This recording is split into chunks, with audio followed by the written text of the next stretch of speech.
বর্মঞ্চে দক্ষিণ আফ্রিকার হয়ে ডিকক নিজেকে মেলে ধরবে এ যেন এক অলিখিত নিয়ম। যুক্তরাষ্ট্রের বিপক্ষে সুপার 8-এর প্রথম ম্যাচে ডিকক যেন তাই করে দেখালো।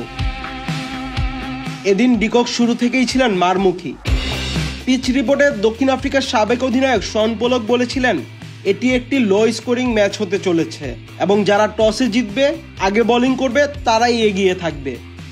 কিন্তু ডিকক তা ভুল প্রমাণ করে শুরু থেকেই ঝড়ো ইনিংস খেলতে থাকেন। মাত্র 26 বলে নিজের হাফ সেঞ্চুরি তুলে নেন দক্ষিণ আফ্রিকান এ ওপেনার। ডিককের অসাধারণ ব্যাটিংয়ে পাওয়ার প্লেতে দক্ষিণ আফ্রিকার সংগ্রহ দাঁড়ায় 1 উইকেটে 64 রান। ডিকক সাজঘরে ফেরার আগে 40 বলে 74 রান করেন। যুক্তরাষ্ট্রের স্পিনার হারমিত সিং ডিকককে আউট করে ড্রেসিং রুমে ফেরান।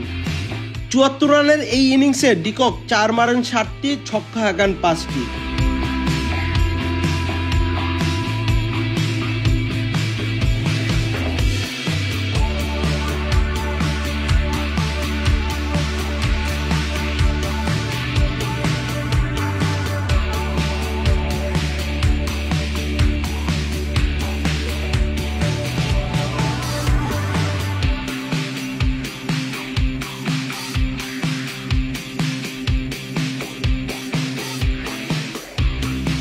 আহমেদ শাফি, চ্যানেল আই।